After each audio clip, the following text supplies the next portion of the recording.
Good day, everyone. So before we start, let us pray first. Everyone, let us put ourselves in the presence of our Lord.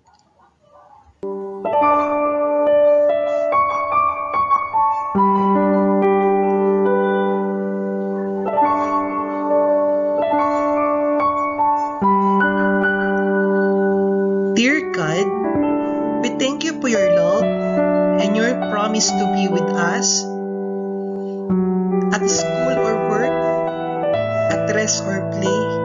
Help us to feel near to you and hear your voice. Guide us to always do our best in every situation and to love one another. Amen.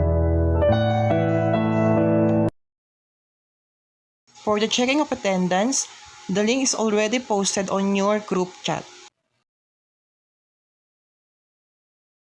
Welcome to our Health Optimizing Physical Education 2. I'm Teacher Jane Delano R. Estepona, your teacher for this lesson entitled Personal Safety Protocols in Playing Basketball. Our most essential learning competencies is to observe personal safety protocol to avoid dehydration, overexertion, hypo and hyperthermia during MBPA participation.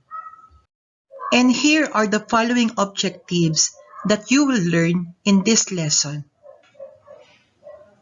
At the end of this topic, the students should be able to A. Understand the nature and background of basketball. B. Familiarize with the different facilities and equipment used in basketball. C. Execute basic skills in basketball. And D.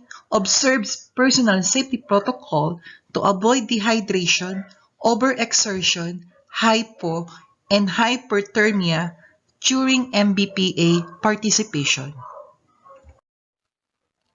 As a review of the previous topic, let's look again by answering the activity entitled Pick a Ball.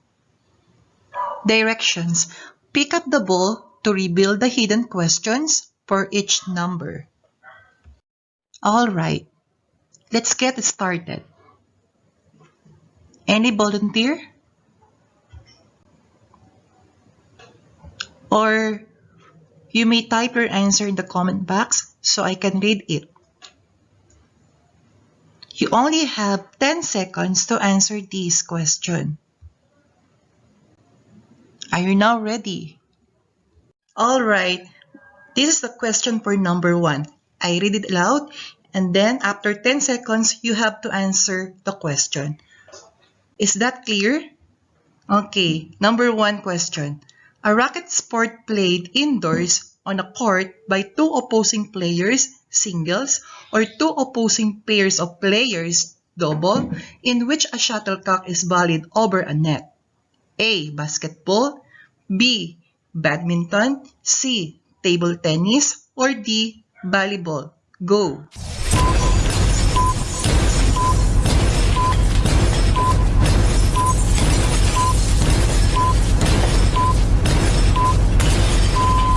Okay, what is the correct answer?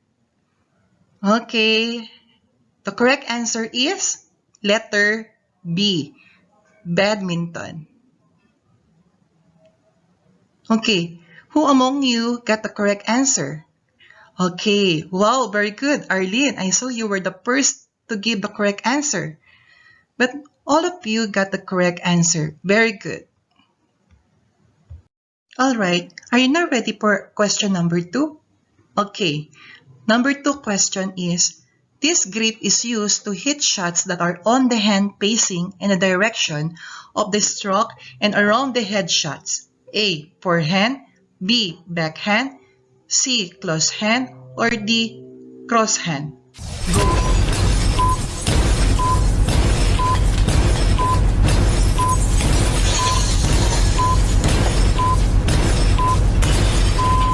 Okay, what is the correct answer? Okay, the correct answer is letter A, forehand. Okay, so how many got the right answer? All right, very good. Everyone got the right answer. Are you now ready for the third question? Okay.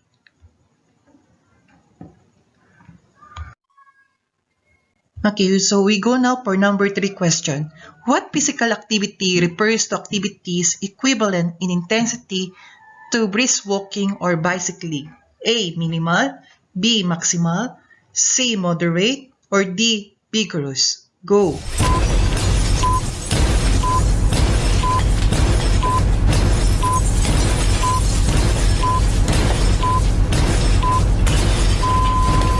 Okay, the correct answer is letter D. Vigorous. Okay, so how many got the right answer? Okay, so all of you got the correct answer. Okay, here we go for number 4 question. Which of the following is not belong to vigorous activity?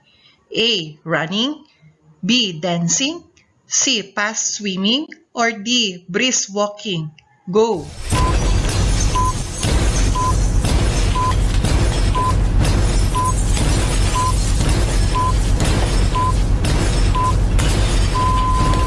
Alright, what is the correct answer?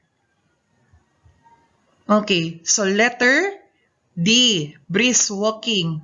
So all of you got the correct answer. Very good. Okay, for the last number.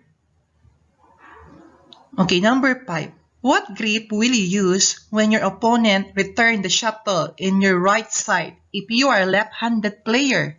A. Forehand, B. Backhand, C. Close hand, or D. Cross hand? Go!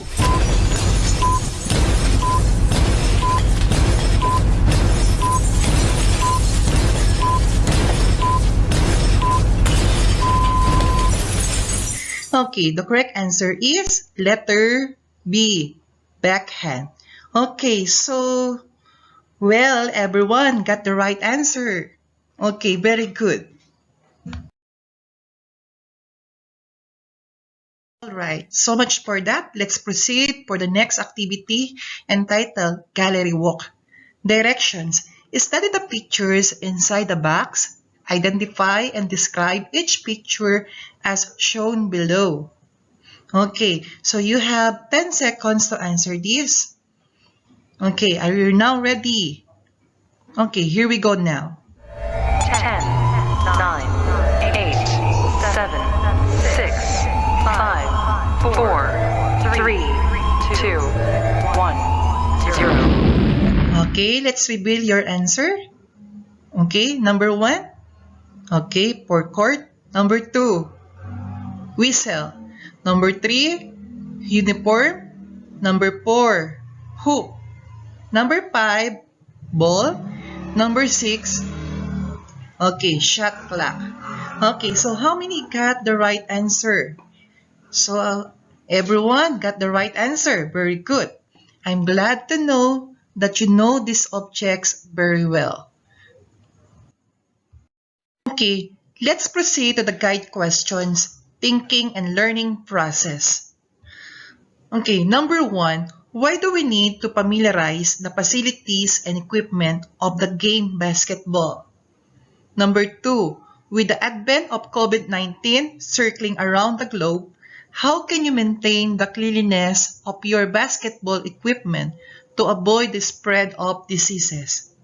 3, why hand hygiene is so important before and after playing basketball? Okay, so may I see in the chat box, in the comment box? Okay, you may type your answer in the comment box. Okay, so I'm happy with your answers. You have points there. You need to be familiar with the facilities, equipment in the game of basketball so that you have the knowledge of where it is used. Next, by properly disinfecting the equipment and being aware of the proper sanitation of the facilities, we can prevent the spread of germs or diseases.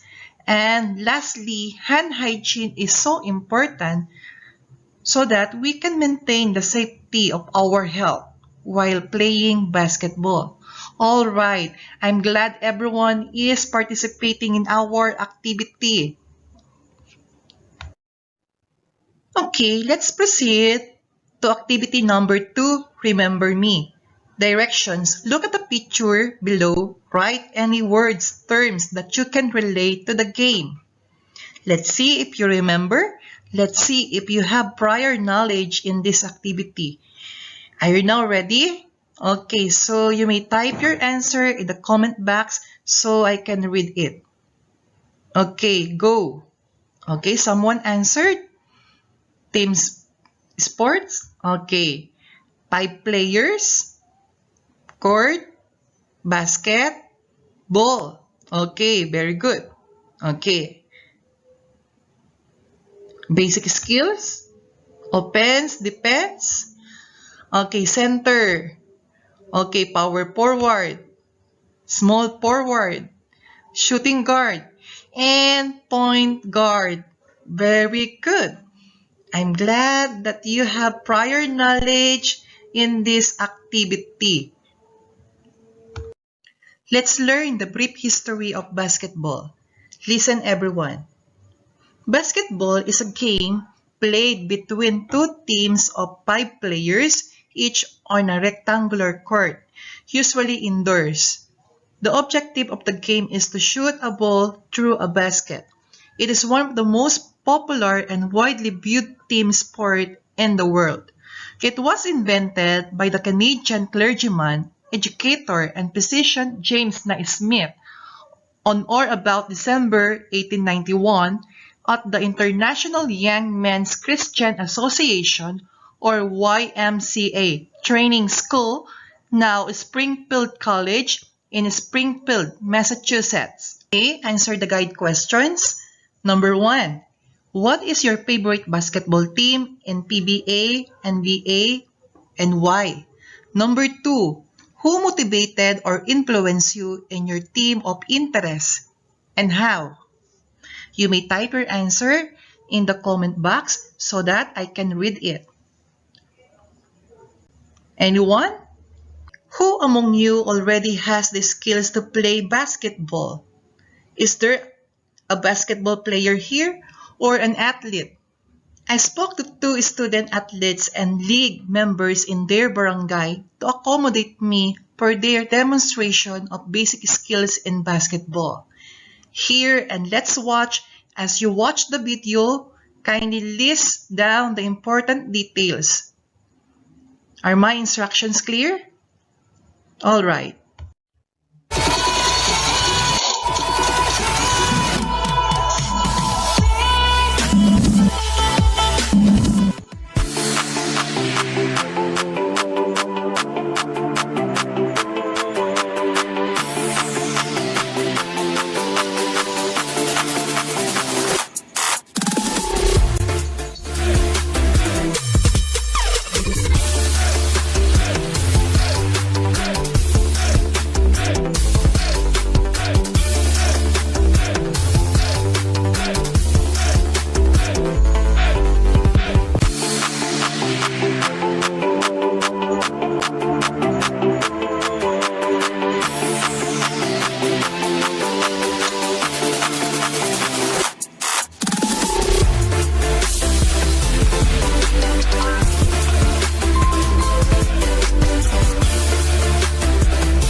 Okay, let's proceed to the next activity related to what you have watched earlier, entitled Word Hunt.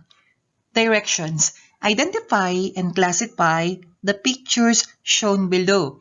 Find the words by encircling the correct terms that refer to the 5 basic skills of basketball.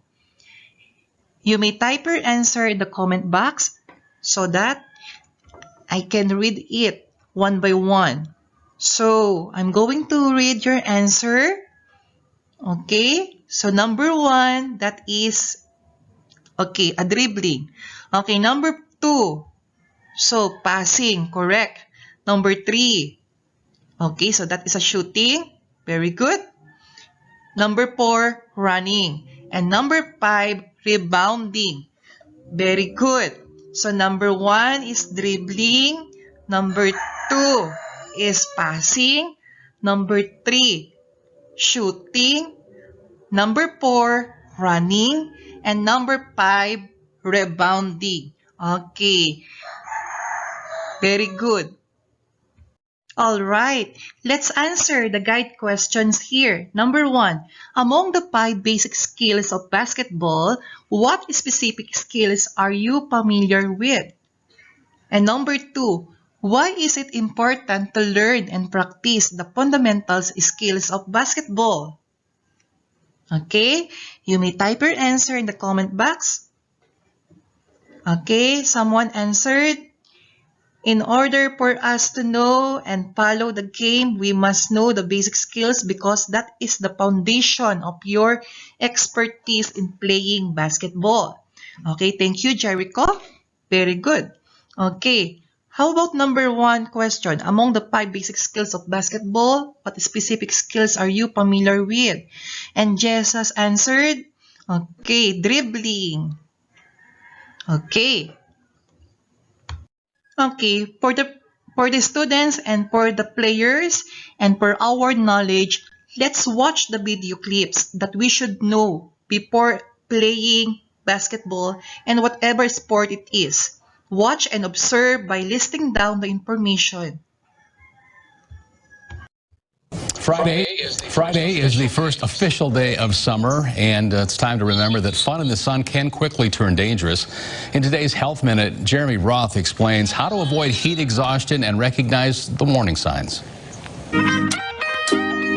As the mercury begins to rise, the threat of heat-related illnesses rises with it. It doesn't take much to become dehydrated. So if the temperature is just approaching 80 degrees, you can become significantly dehydrated in just 20 minutes. Drink plenty of fluids. If possible, keep your outdoor activities to the cooler parts of the day, and remember what you wear can make a difference. As your body gets hot, just like a car or computer, you want to dissipate heat. And so light-colored, loose-fitting, lightweight clothing helps keep you cool and helps you get rid of heat. If you feel weak, a bit dizzy, or out of breath, these may be the first signs of heat stroke. It's when your body loses its ability to control its core temperature. People can actually stop sweating, so their skin doesn't feel wet, but rather really hot and dry. If this happens, it's important to act fast. Make sure to call 911 right away and get them out of the sun into either the shade or ideally air conditioning. Overexertion is when you work out too hard to such an excessive degree that your body begins to respond with physically uncomfortable symptoms like nausea, dizziness, and shortness of breath. To help everyone learn how to make sure this doesn't happen, I put together a list of some ways you can make sure you don't overexert yourself during your workout. Without further ado, let's get it started. In through your nose, out through your mouth. This is a good way of breathing during your workout because it allows you to conserve energy. Always pay attention to your breathing to ensure that you are not doing it too slow or too fast, just at a rhythmic, comfortable pace for your liking. Stretching makes the chances of you overexerting your muscles during a workout much lower since it loosens them up to reduce tension and stress. Stretching before a workout is one of the basic fundamentals of fitness that everyone should know. Pulling a muscle while working out is less likely if you stretch as well. Drink water before, during, and after your workout, especially if you are exercising in the heat. Dehydration is bad enough on your body, but combine that with overexertion, it would amplify the feelings of discomfort and make it even harder on you physically. Don't drink so much water to where it hurts your stomach. Drink just enough to where you feel energized and ready to work out without any issues. If during your workout you begin to feel either nauseated, lightheaded, or just noticeably uncomfortable, listen to what your body is trying to tell you. Stop and take a break. Have a seat and drink some cold water if this ever happens. Having enough food and water before your workout makes this easier to avoid. But even if you got all of that right, you're not completely immune to overexertion. Just keep an eye on how you feel while exercising. Stop if you feel like you should. Your body will let you know.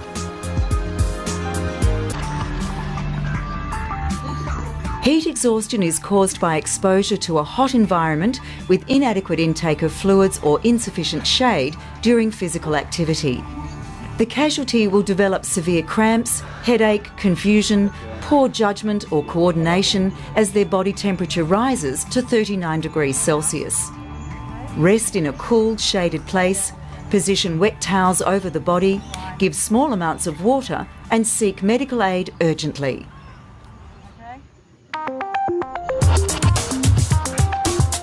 Heat stroke is a potentially lethal condition.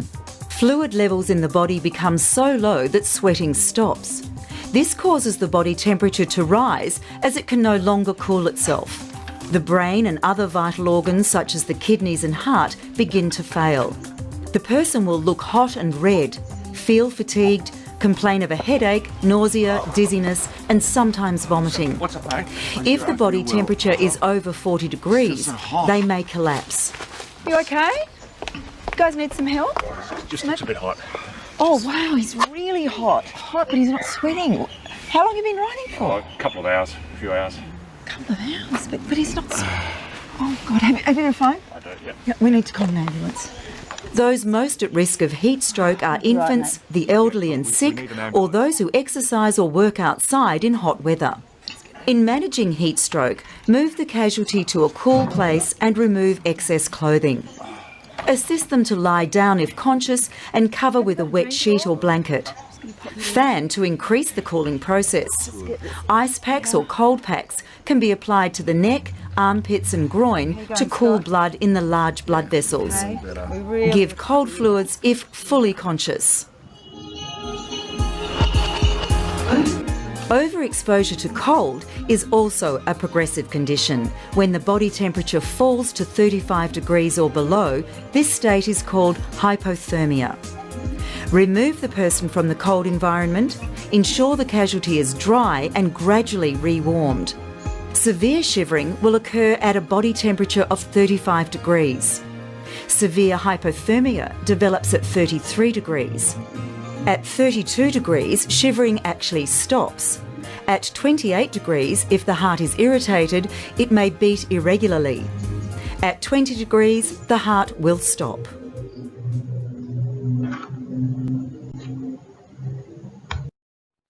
Okay, so let us answer the guide questions. Wonder, ponder.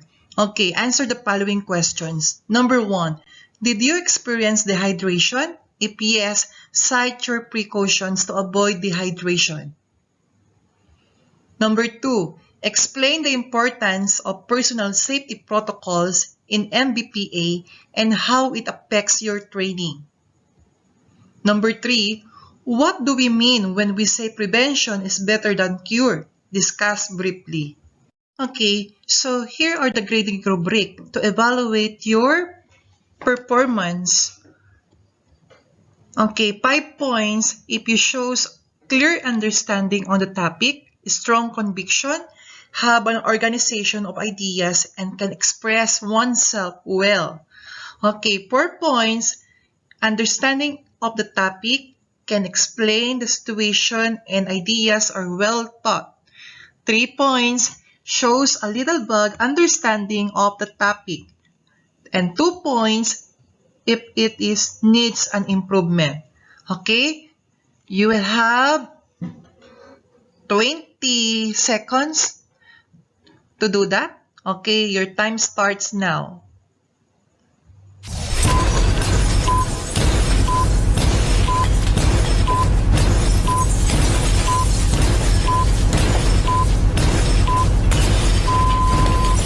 Okay, another 10 seconds.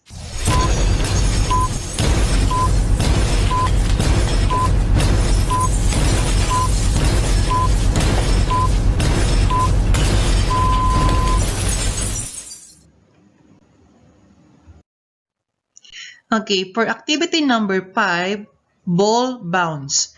Directions. Create a 1-minute video of yourself dribbling the ball. Stand on the mark, side on the video camera, and start bouncing the ball in 60 seconds. Okay, so this is how will you do it. Step number 1, step number 2, step number 3, okay, step number 4, and step number 5. Okay, and here are the grading rubric. Eyes focus throughout the bounce. Okay, emerging 2 points, developing 3 points, establish 5 points. Contact the ball with the fingers with one hand at about hip height. Wrist and elbow bends, then straighten to push the ball. Hip and knees slightly flex during the bounce, and ball bounces in front of and to the side of the body. Again, you may get 2 points if it is emerging, 3 points developing, and 5 points establishing. All right. Okay, so here are the guide questions. Number 1. How do you feel about the different activities you are engaged in? Number 2. Which sport is more exhausting, basketball or badminton? Why? For activity number 6, basketball, safety protocols, blag, directions. For this activity, students may choose between blogging and blogging. This material will be donated to your SK officers so that basketball players in your barangay can watch, read it before joining the barangay basketball league. Are my instructions clear? Okay.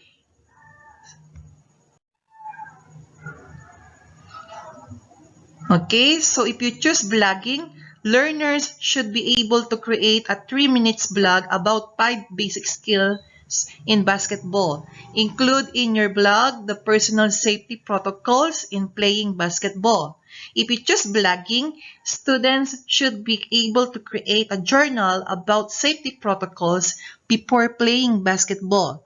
Please see rubrics for your reference.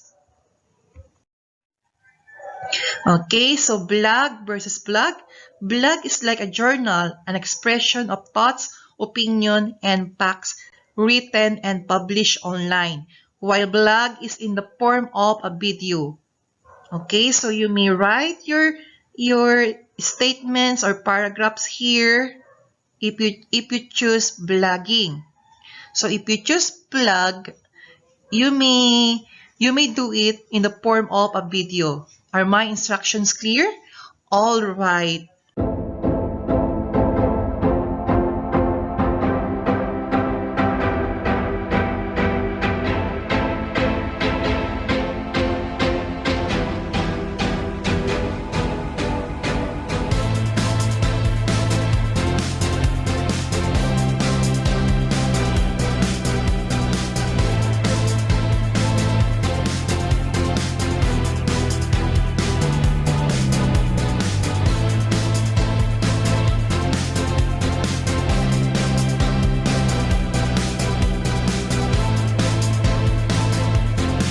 Let's see if you learn anything from our lesson by answering this quiz. Brain exercise. Directions. Using your mobile tablet or laptop, click the link below to answer the quiz. Let's start.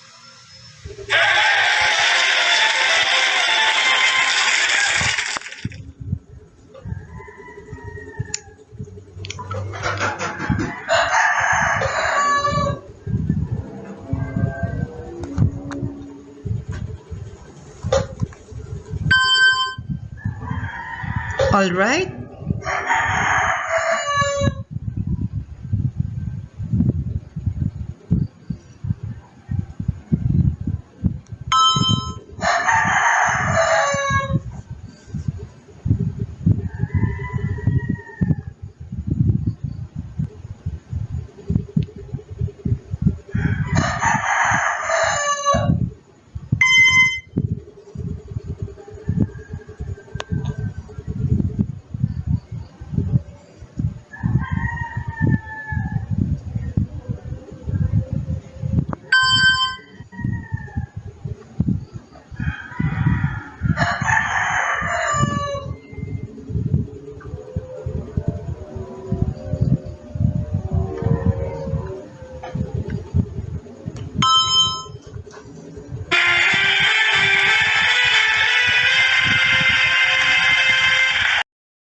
Okay. So, how many got the correct answer? Wow, very good. Almost perfect. I'm glad that you have learned so much today. Okay, so give yourself a round of applause. Okay, so for the reflection, let's do this. Reflection, directions. Answer the following on a sheet of paper. I realized that the good value I develop while doing the task. Okay, reminder, submit your activities and reflection in our Google Classroom or classwork. Okay, thank you for listening and thank you for your active participation.